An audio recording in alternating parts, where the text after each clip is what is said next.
Hi class, I am KS Patel, biology faculty. आज आपके साथ डिस्कस करेंगे हम एक नया सेल ऑर्गेनेल गोल्गी बॉडी। इसके पहले हम प्रीवियस क्लास में आपके साथ डिस्कस कर रहे थे, स्पेशली हम इंडोप्लाज्मिक रेटिकुलम। तो इंडोप्लाज्मिक रेटिकुलम के बारे में बताया था मैंने। उनका फंक्शन आप लोगों को बता दूं कि ये मैकेनिकल सपोर्ट करता है। जो स्मूथ इंडोप्लाज्मिक रेटिकुलम होते हैं वो मैकेनिकल सपोर्ट प्रोवाइड करते हैं। उसके अलावा ये क्या करता है बेटा, इंटरसेलुलर एक्सचेंजेज करता है। जो सबस्टेंस होते हैं सेल के अंदर, जो चीज़ें इधर एक्सचेंज करना होता है इंटरसेलुलर एक्सचेंज करता है। साथ में रफ इंडोप्लाज्मिक रेटिकुलम जो होता है प्रोटीन सिंथेसिस में हेल्प करता है।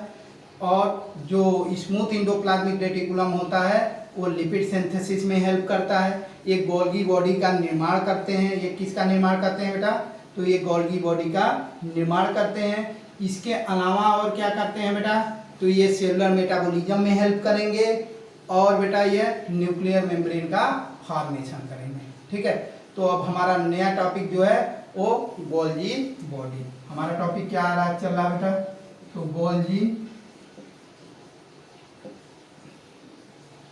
बॉडी। ठीक है, इसे गोल्गी बॉडी कहते हैं। कुछ लोग स्पेशली इसे क्या बोलते हैं, तो इसे गोल्गी कॉम्प्लेक्स भी बोला जाता है। क्या बोला जाता है बेटा, गोल्गी कॉम्प्लेक्स। दो नाम से पहले रूबरू हुई है, आगे के नाम हम आपको बताएंगे। सबसे पहले इसकी डिस्कवरी जो थी कैमिलियो गोल्गी नामक साइंटिस्ट ने की थी। सी गोल्गी, कैमिलियो गोल्गी नामक साइंटिस्ट ने 1898 में इसकी डिस्कवरी की थी।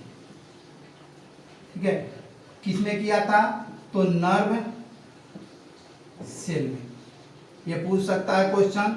तो कैमिलियो गोल्गी नामक साइंटिस्ट ने बेटा 1898 में नर्व सेल में इसकी डिस्कवरी की थी। और स्पेशली इन्होंने क्या देखा था कि जो न्यूक्लियस है उसके आसपास जो है नेटवर्क लाइक एक तरह स्टार्क लाइक संरचना दिख रही है, जिसे इन्होंने क्या बोला गया, इसे गोल्गी कॉम्प्लेक्स या गोल्गी बॉडी बोला गया। क्यों, इनके नाम पे इसकी नाम रख दिया गया। ठीक है, इसे डाल्टन कॉम्प्लेक्स भी कहते हैं। कुछ लोग, कुछ साइंटिस्ट इसका नाम क्या रखा है, तो डाल्टन कॉम्प्लेक्स। ठीक है, डाल्टन कॉम्प्लेक्स भी इसे कहा जाता है। ठीक है, और ध्यान से देखिए, अगर मान लीजिए प्लांट सेल है, क्या है बेटा, प्लांट सेल। तो प्लांट सेल में मैंने बताया है कि गोल्गी बॉडी एब्सेंट होता है। तो गोल्गी बॉडी एब्सेंट होता है, सिक्रीशन का कार्य कौन करता है, स्पेशली उसके फंक्शन टेक ओवर किसी को चाहिए ना, तो इसमें कुछ नहीं है। गोल्गी बॉडी समझ लीजिए ये प्लांट सेल है और ये क्या है, बड़ा सा इसका वैक्यूल है और ये इसका न्यूक्लियस है पेरिफेरल में। और गोल्गी बॉडी इसके इफेक्ट के कारण छोटे छोटे ड्रॉपलेट में टूट गया, तो इसे हम कह दिए क्या, डिप्टीरियोसोम। तो प्लांट गोल्गी बॉडी को हम क्या बोलते हैं, डिप्टीरियोसोम बोलते हैं।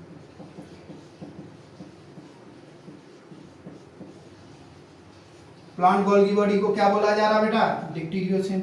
अगर ये लिपिड रिच है, गोल्गी बॉडी क्या है, लिपिड रिच है, तो अगर लिपिड रिच रहेगा, अत्यधिक मात्रा में अगर यहाँ पे लिपिड पाई जाएगी, तब हम इसको क्या नाम देंगे, लिपोकॉन्ड्रिया। लिपिड से याद कर लेना क्या बेटा, लिपोकॉन्ड्रिया।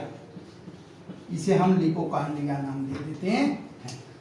ठीक है, अब ध्यान से देखें, इसे हमने क्या बोल दिया, लिपोकॉन्ड्रिया। तो ये गोल्गी कॉम्प्लेक्स बोलते हैं, गोल्गी बॉडी बोलते हैं। कैमिलियो गोल्गी ने नर्व सेल में 1898 में इसकी डिस्कवरी की थी। इसे डाल्टन कॉम्प्लेक्स भी कहा जाता है। इसे प्लांट में डिप्टीरियोसोम और लिपिड रिच होने पे लिपोकॉन्ड्रिया कहा जाता है। इतने नामों से इसे हम जानते हैं। ठीक है, अब इसका स्ट्रक्चर देख लेते हैं। तो स्ट्रक्चर ऑफ गोल्गी बॉडी या गोल्गी कॉम्प्लेक्स। तो जैसे इंडोप्लाज्मिक रेटिकुलम जो था वो तीन चीजों से मिलकर बना था, वैसे ही गोल्गी बॉडी भी 3 कंपोनेंट से मिलकर बनाता है। पहला जो होता है फर्स्ट, उसे हम क्या बोलते हैं, सिस्टर्नी। मुख्यतः गोल्गी बॉडी जो होती है वो सिस्टर्नी की ही बनी होती है। जैसे कि यहाँ पे मैंने एक डायग्राम में पहले से ही बनाकर आप लोगों के लिए रखा है, ये देखिए, ठीक है, ये न्यूक्लियस है। उनको न्यूक्लियस के पास स्टार्क लाइक संरचना। तो स्पेशली देखा जाता है कि जो न्यूक्लियस होता है उसके आसपास एक ट्यूबुलर स्ट्रक्चर होता है। क्या होता है, ट्यूबुलर फ्लैट स्ट्रक्चर होता है जो स्टार्क की तरह एक के ऊपर एक के ऊपर एक के ऊपर एक लगा होता है। तो ये क्वेश्चन और बनता है और गोल्गी बॉडी का निर्माण कर देता है। अभी यहाँ पे और अच्छे से बना के दिखाऊंगा। क्या बना देता है, गोल्गी बॉडी का निर्माण कर देता है।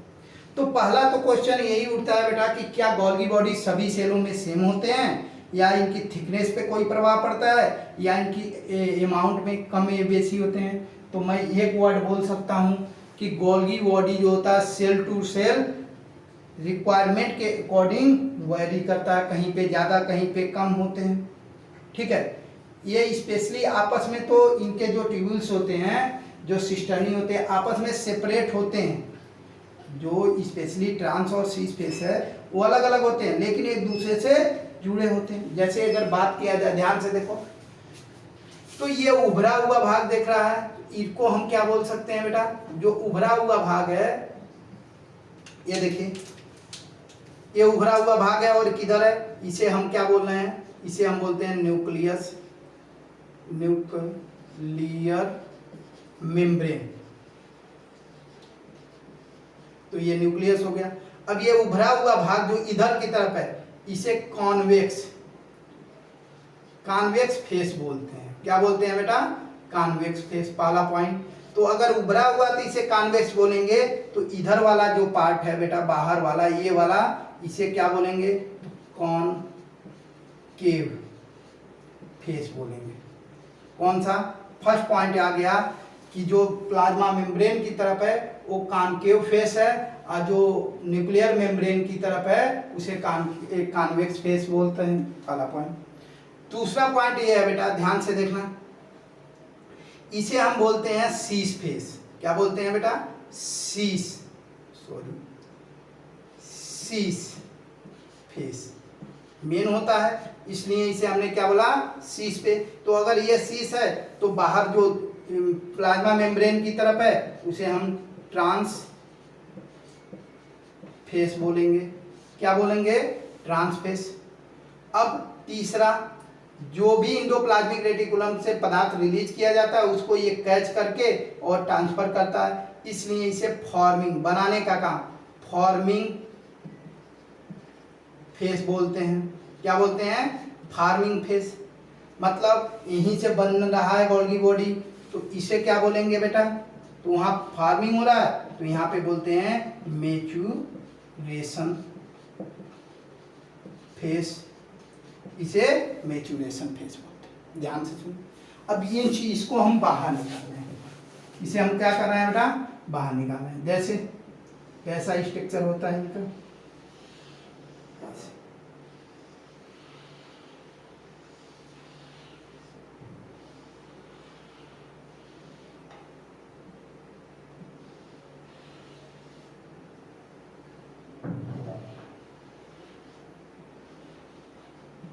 इस तरह से, ठीक है। ये हमने बना दिया क्या, गोल्गी बॉडी का स्ट्रक्चर।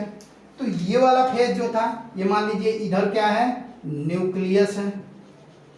क्या बेटा, न्यूक्लियस है। और इधर क्या है, प्लाज्मा मेम्ब्रेन। क्या बेटा, प्लाज्मा मेम्ब्रेन। तो ये क्वेश्चन पहले पूछता है, जैसे पूछ देगा कॉन्वेक्स फेस किधर है, तो ये जो है उभरा हुआ है, इसलिए इसे हमने क्या बोला, कॉन्वेक्स। इसे हमने क्या बोला बेटा, तो इसे हमने बोला कॉन्वेक्स फेस। अगर ये कॉन्वेक्स है तो ये कौन सा फेस हो जाएगा, तो कॉनकेव। मैंने बताया कहाँ है, प्लाज्मा मेम्ब्रेन की तरफ। ये कहाँ है, न्यूक्लियर। इसे हम क्या बोल रहे हैं, सीस फेस, मेन फेस है, तो इसे क्या बोलेंगे बेटा, पहला हो गया। दूसरा हम बोल सकते हैं ट्रांस फेस, मतलब इसे ट्रांस बोलेंगे, ठीक है। तीसरा पॉइंट इसको क्या बोलेंगे बेटा, न्यूक्लियस को पीछे कर यहाँ कर देते हैं, न्यूक्लियस काम का। अब जो भी मटेरियल आ रहा है यहाँ से, पीछे से, यहाँ से इंडोप्लाज्मिक रेटिकुलम से, ये इसको रिसीव कर रहा है, मतलब फार्मिंग का फेस कर रहा है, फार्मिंग हो रही है, तो इसे फॉर्मिंग फेस कहते हैं, फॉर्मिंग फेस। तो इसे क्या बोलेंगे बेटा, यहाँ फार्मिंग हो रहा है तो यहाँ मेच्योर हो रहा है, मेच्योरेशन फेस। तो तीन पॉइंट याद रखना। प्लाज्मा मेम्ब्रेन की तरफ कौन है, ठीक है, तो कॉनकेव फेस है, ट्रांस फेस है, मेच्योरेशन फेस है। टूवर्ड न्यूक्लियस कौन है, तो कॉन्वेक्स है, सीस फेस है और फार्मिंग फेस है। स्पेशली गोल्गी बॉडी का निर्माण जो मोर देन किससे होता है, तो सिस्टर्नी से होता है। जो सिस्टर्नी होता है ये फ्लैट होता है, ट्यूबुलर होता है, अनब्रांच होता है और एक के ऊपर एक स्टाल्क लाइक संरचना बनाता है। स्पेशली जो ये स्टाल्क लाइक स्ट्रक्चर होता है, स्ट्रक्चर, इसकी थिकनेस कितनी होती है बेटा, तो 0.5 नैनोमीटर माइक्रोमीटर टू 1.0 माइक्रोमीटर। ये क्वेश्चन आया है इसलिए मैंने इस पे फोकस कर दिया, ठीक है। और क्या चीजें हमें देखनी है बेटा, तो न्यूक्लियर मेम्ब्रेन की तरफ कॉन्वेक्स, सीस और फॉर्मिंग फेस है, और प्लाज्मा मेम्ब्रेन की तरफ क्या है, तो concave, trans and maturation face है, ठीक है। ये जो फार्मिंग फेस है और जो ट्रांस फेस है, ये दोनों आपस में बहुत अलग हैं फंक्शन के अकॉर्डिंग। ये फॉर्मिंग का काम कर रहा है और ये इसको क्या कर रहा है, मेच्योर करके पैकेजिंग करके ट्रांसफर करने का कार्य कर रहा है। लेकिन ये स्पेशली फंक्शन तो इसके अलग हैं, लेकिन ये एक दूसरे से जुड़े हुए हैं, इनके कार्य जो हैं एक दूसरे से जुड़े हुए हैं, ओके। तो मुख्यतः किससे बन रहा है बेटा, तो सिस्टर्नी से बन रहा है। इसके बाद दूसरा क्या आता है स्ट्रक्चर, तो ट्यूब्यूल आता है। ट्यूब्यूल की बात करते हैं। ट्यूब्यूल जो होता है स्पेशली इनको एक तरह से सजोने का कार्य, इनको अरेंज करने का कार्य, बाहर से जो होता है क्या बेटा, अरेंज करने का कार्य करता है कि इधर उधर ये डिस्टर्ब ना हो। ये तो ये हो गया ट्यूब्यूल, ट्यूब्यूल के बने हुए हैं, तो ये इनको सजोने का काम कर रहा है कि कहीं जाने। उसके बाद तीसरा स्ट्रक्चर क्या है बेटा, तो वेसिकल, वेसिकल्स। तो वेसिकल का काम क्या है कि जो यहाँ से फार्मिंग फेज से इंडोप्लाज्मिक रेटिकुलम पदार्थ दिया गया था, उसको इनका केमिकल मॉडिफिकेशन करके और उनको पैक करके क्या करे, वेसिकल में पैक करके क्या कर दे, रिलीज कर दे। अब रिलीज करने के बाद दो चीजें हो सकती हैं इनका फंक्शन, या तो इंट्रासेलुलर हो सकता है या तो एक्स्ट्रा सेलुलर हो सकता है, ठीक है। यूज होगा तो इंट्रासेलुलर, अगर जरूरत रहेगी तो, और नहीं जरूरत रहेगी तो इंट्रासेलुलर। मतलब जहाँ पे जिसकी रिक्वायरमेंट है उसके आधार पे इसमें मटेरियल भर के भेज दिया जाता है। एक्स्ट्रा सेलुलर कहाँ देखने को मिलता है, तो फंगस में एक्स्ट्रा सेलुलर देखने को मिलता है। फंगस में क्या है, एक तरह से कर सकते हैं, वो सब छोड़िए, फंगस वाली बातें छोड़ दें, अभी पहले यहीं पे देखें। अगर सेल के बाहर जैसे ग्लैंड वगैरह में काम करने हैं तो इसको एक जगह से दूसरे जगह सिक्रीट करना पड़ता है, उसी ग्लैंड पे काम करना है तो पैच करके वहां भेज दिया और उसी सेल में वर्क कर रहा है। तो फिर से सुनिए, गोल्गी बॉडी, गोल्गी कॉम्प्लेक्स की खोज कैमिलो गोल्गी ने 1898 ईस्वी में 1898 में नट सेल में देखा था। उन्होंने देखा था कि न्यूक्लियस के पास कुछ स्टार्क लाइक संरचना दिख रही है, फिर इसीलिए इसका नाम गोल्गी बॉडी पड़ा। इसे डाल्टन कॉम्प्लेक्स भी कहते हैं।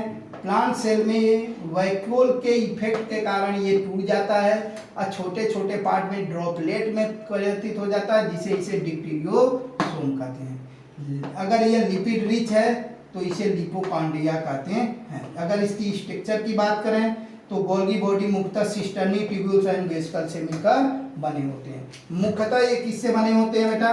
तो सिस्टर्नी से बने होते हैं।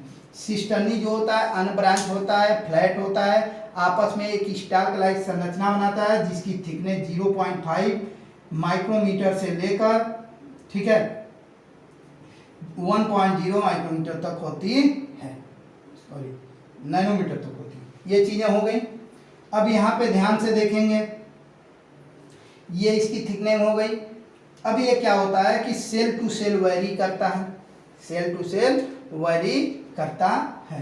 अब जो सिस्टर्नी है, सिस्टर्नी दो फेस बनाती है, एक ट्रांस फेस बनाती है और एक सीस फेस बनाती है। जो सीस फेस बनाती है वो टूवर्ड न्यूक्लियर मेम्ब्रेन होता है और जो ट्रांस फेस बनाती है वो टूवर्ड प्लाज्मा मेम्ब्रेन होता है। जो सीस फेस है वो उभरा हुआ होता है, इसलिए कॉन्वेक्स फेस कहते हैं उसे, और जो ट्रांस फेस है वो धसा हुआ होता है, इसलिए उसे कॉनकेव फेस कहते हैं।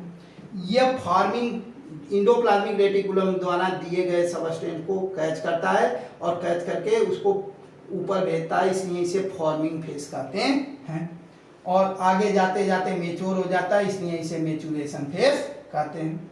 इसके अंदर जो होता है एक तरह से क्या कह सकते हैं कि अपारदर्शी, ठीक है, इंडिविजुअल होता है और यहाँ पे लिक्विडी सबस्टेंस होता है। क्लियर? तो ये तो हो गया हमारा क्या, सिस्टर्नी। ट्यूब्यूल्स क्या होता है? इसको अरेंज करने का कार्य करता है, इसको पकड़े रहता है ट्यूब्यूल। वेसिकल क्या होता है? जो केमिकल सबस्टेंस, जो केमिकल सबस्टेंस का क्या हुआ था, एक तरह से कन्वर्जन हुआ था, उसको क्या करता है, पैक करके और क्या करता है, ट्रांसफेस के द्वारा बाहर भेज दिया जाता है, जिसकी रिक्वायरमेंट होती है वैसे उसका यूज होता है। तो ये तो गोल्गी बॉडी की चीज होंगी। अब हम बात करेंगे इसके फंक्शन के बारे में।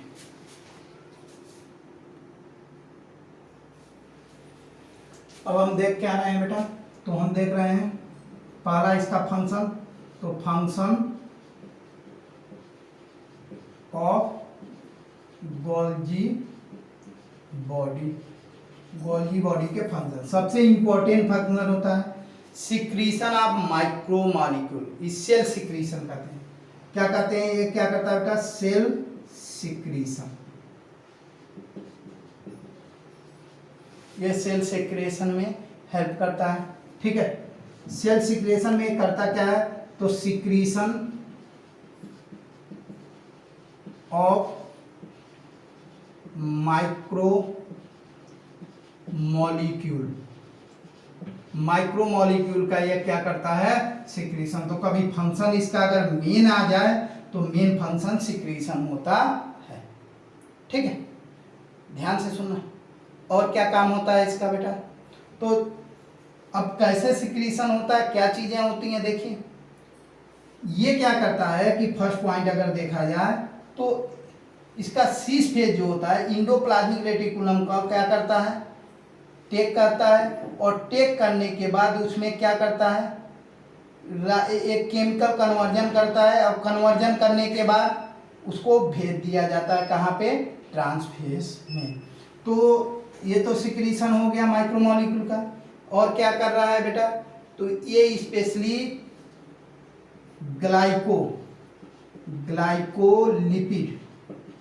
लिपिड सिंथेसिस करता है।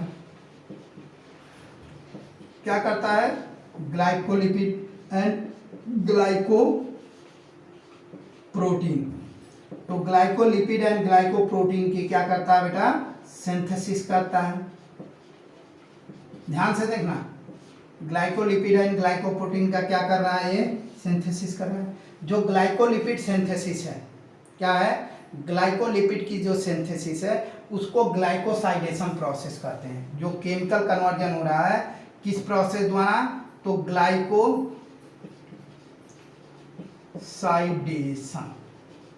ग्लाइकोसाइडेशन द्वारा ग्लाइकोलिपिड का सिंथेसिस होता है। उसी तरह ग्लाइकोसाइलेशन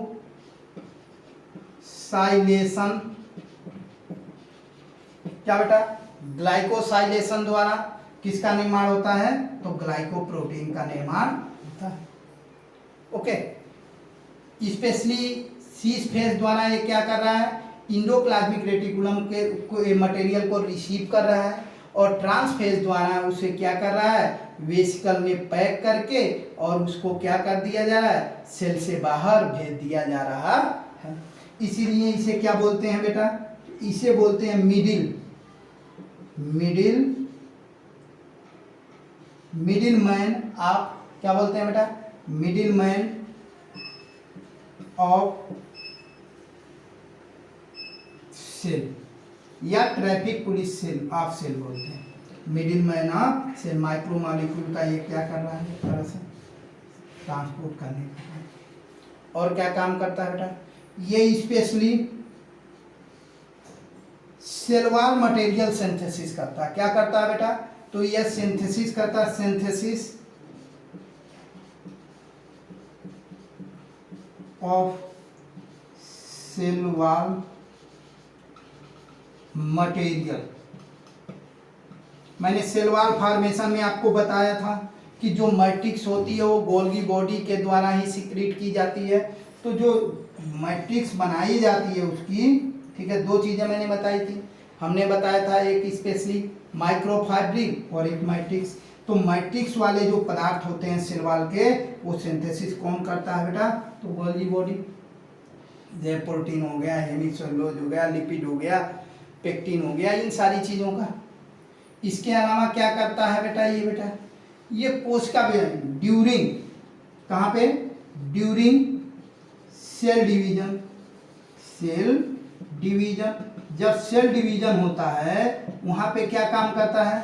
तो फॉर्मेशन ऑफ सेल प्लेट। मैंने बताया था कि जब सेल डिवीजन होगा, कोशिका विभाजन होगा, तो सेल प्लेट का भी ये निर्माण करता है। किसका निर्माण करता है बेटा? सेल प्लेट का निर्माण करता है। ठीक है, और क्या काम करता है बेटा? तो जो स्पर्म, मान लीजिए होता क्या है, जैसे दो सेल हैं, ये स्पेशली ये देखिए, ये सेल है, प्लांट सेल की बात हो रही है, तो ये बीच में ऐसे फ्रेगमोप्लास्ट बनाता है। क्या बनाता है? फ्रेगमोप्लास्ट। और ये किसके बने होते हैं? तो गोल्गी बॉडी के बने होते हैं, तो उसी को सेल प्लेट कहते हैं। तो ये सेल प्लेट का निर्माण करते हैं।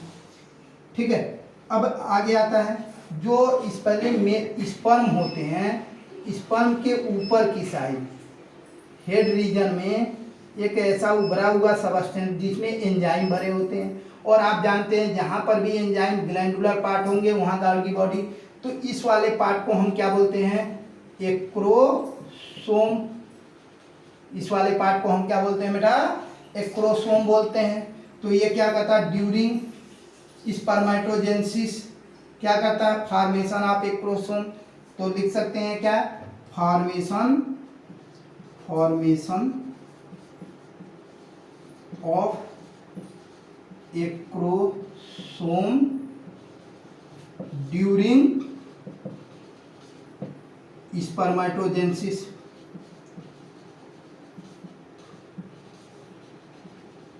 स्पर्मेटोजेनेसिस के समय ये क्या कर रहा है बेटा? तो स्पर्मेटोजेनेसिस के समय एक्रोसोम का निर्माण कर रहा है।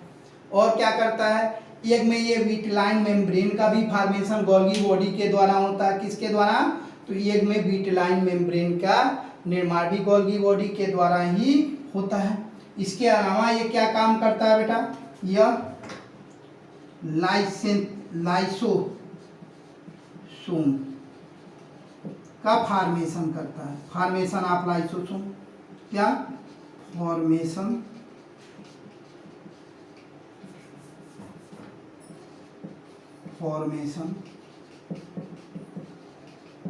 Of lysosome. तो लाइसोसोम के निर्माण में भी हेल्प करता है, क्या निर्माण करता है। तो फिर सुनिए, function of Golgi body, main function क्या है? सिक्रीशन। ये माइक्रोमोलिक्यूल का सिक्रीशन करता है। ठीक है, ये इंडोप्लाज्मिक रेटिकुलम द्वारा, सीस फेस के द्वारा, इंडोप्लाज्मिक रेटिकुलम द्वारा जो पदार्थ रिलीज किए गए थे उसे एडाप्ट करता है और उसका रासायनिक कन्वर्जन करता है। जैसे लिपिड को लेकर ग्लाइकोलिपिड में कन्वर्ट कर देगा, और किसके द्वारा, ग्लाइकोसाइडेशन के प्रोटीन को लेकर ग्लाइकोप्रोटीन में कन्वर्ट कर देगा, तो उसे ग्लाइकोसाइलेशन कहते हैं। इससे पैकेजिंग, इसका मेन काम क्या है, पैकेजिंग का। ये सबस्टेंस को पैकेज करता है, पैक में पैक करके बाहर भेजता है वेसिकल के फॉर्म में, ठीक है। और क्या करता है, इसीलिए इसे मिडिल मैन ऑफ सेल कहते हैं या ट्रैफिक पुलिस ऑफ सेल। ये synthesis of cell wall material, मतलब सेल वॉल के जो मैट्रिक्स वाले पार्ट होते हैं उनकी सिंथेसिस करता है। और जब सेल डिवीजन होता है तो फ्रेगमोप्लास्ट का निर्माण करता है, मतलब सेल प्लेट का फॉर्मेशन करता है। और जब स्पर्मेटोजेनेसिस होता है तो जो स्पर्म होते हैं उसके ऊपर क्या होती है, एक उभार पाई जाती है, एक क्रोमोसोम, जो स्पेशली एग को रप्चर करने में या पेनिट्रेट करने में हेल्प करता है, उसका भी निर्माण करता है, ठीक है। और क्या करता है बेटा, एग में विटेलाइन मेम्ब्रेन का फॉर्मेशन करता है, और यह लाइसोसोम का फॉर्मेशन करता है। तो नेक्स्ट टॉपिक हमारा जो होगा वो लाइसोसोम, ओके। तो इन सारी चीज़ों को ध्यान में रखें। कभी आपसे पूछ दे सिस फेस किधर होता है, तो टूवर्ड न्यूक्लियर। ट्रांस फेस किधर होता है, टूवर्ड द मेम्ब्रेन। पूछ दे मैच्योरेशन फेज किधर होता है, तो अगर पूछ दे हाँ मैच्योरेशन फेज किधर होता है, तो आप बोल सकते हैं टूवर्ड मेम्ब्रेन। ट्रांस फेज किधर, फार्मिंग फेज किधर होता है, टूवर्ड द न्यूक्लियस। कॉन्केव किधर होता है, तो टूवर्ड प्लाज्मा मेम्ब्रेन। कॉन्वेक्स किधर होता है, टूवर्ड न्यूक्लियर मेम्ब्रेन। किन किन चीज़ों से बना हुआ है, तो सिस्टर्नी, ट्यूब्यूल्स एंड वेसिकल से मिलकर बना होता है। इसका मेन काम क्या है, तो सिक्रीशन, पैकेजिंग, इन सब चीज़ों में इसका मेन वर्क है, ओके। तो thank you, next video lecture में फिर मिलते हैं।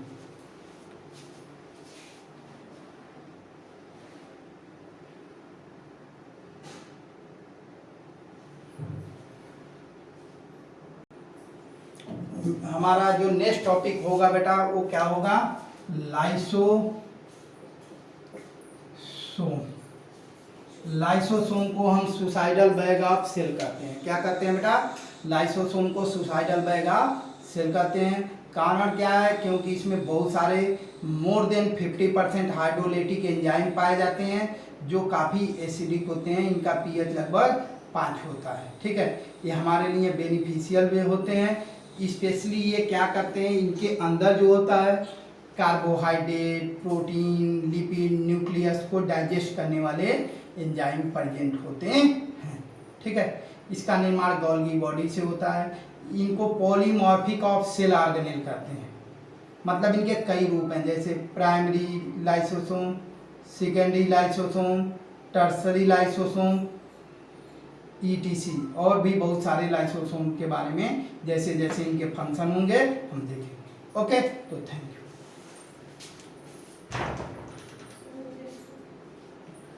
हाँ सर, इंडोक्राइन भेज तो दिया इन लोगों को तुमने।